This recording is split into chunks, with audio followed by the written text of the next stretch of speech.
I am the Senior National Security Fellow for the Center for Immigration Studies, last 5 years.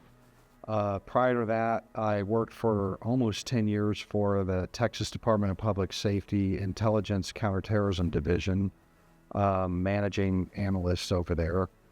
And then for 23 years before that, I was a reporter, newspaper guy. So I am a recovering journalist. I'm kind of back to doing journalistic-y things for my think tank, Center for Immigration Studies.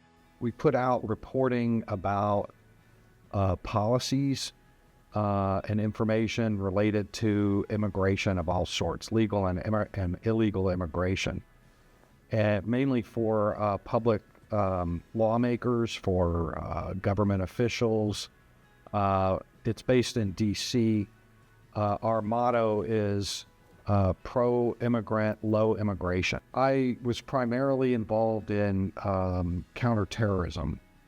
So I ran the agency's counterterrorism programs in a fusion center in Austin, here in Austin, with all of our federal partners, 15 different agencies, all under one roof, including, FBI and all of the DHS agencies, ICE, Border Patrol, lots of state agencies in there as well, DEA, CIA. Everybody's there under one roof, working together on, Texas is very diverse, I'll just say that. We have lots and lots of crazies here, no shortage. So there's always a lot of work to do.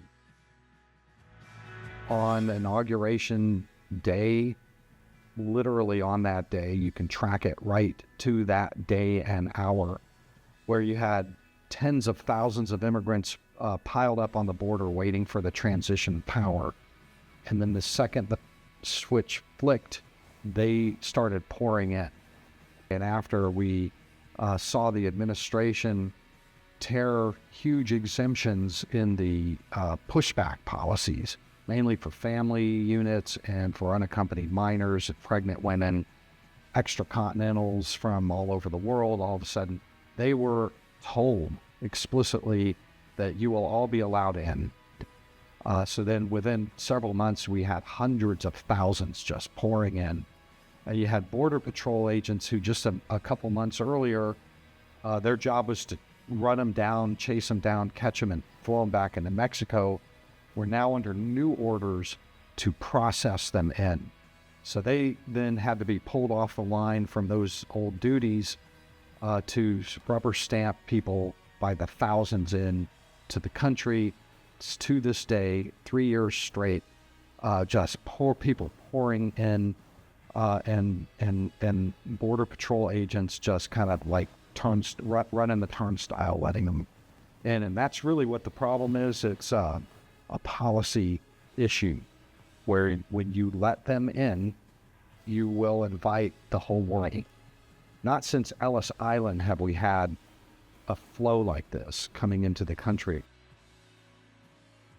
I do know that cities across the country are absolutely in great pain from unfunded, unplanned fiscal burdens from this. And that's why you hear Chicago, New York, Denver, Boston, Washington, D.C., and all these other cities just screaming because it's costing them billions and billions of dollars. The numbers of people they got to live somewhere and they got to go somewhere. So they're going to the sanctuary cities, the places that give them the most stuff. When a city gives them all the stuff for 2 years, rent, food, clothing, shelter, everything they need, they send that information back down to the village, and the village empties out and goes to the place where they're giving all that up. And so, it's kind of the self-fulfilling kind of problem. Now, we're going to have crime that was avoidable and unnecessary. We're seeing that already all across the country. We're going to see our criminal justice system jammed up. Not enough judges, not enough prosecutors, not enough jail space. All of that is going to have to expand to accommodate this for as long as it lasts and keeps going. These are strangers coming in here who are unvetted.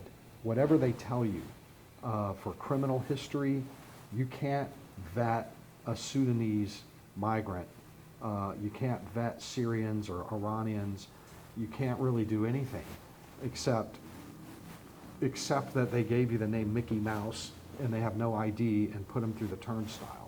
So I could see where, you know, all of those guys would want to just throw up their hands and just say, let them all in and keep your fingers crossed. I think that's what's happening. I say we caught 350 on the terror watch list, but we've had 2 million get away, undetected, unapprehended into the interior. So if we caught 350, I can pretty much guarantee you that we have had guys on that FBI watch list that never got apprehended. They are in. There are a lot of problems with having a mass migration crisis of this magnitude. A lot of problems, and not just normal public safety problems, but we are going to have national security problems for years to come over this, in addition to the completely unnecessary crime. They are staying because we're not deporting anywhere near as many as that we're letting in, so your odds are extremely high. What you have to do then is lower the odds that they're going to get in and stay in free.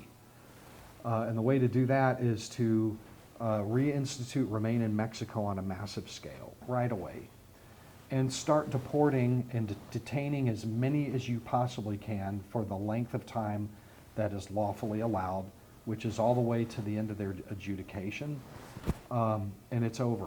One other thing about that is, you know, those policies that I just described, they require cooperation from Mexico and to a larger extent Panama and Costa Rica and Colombia and some of these supposedly allied partners of ours.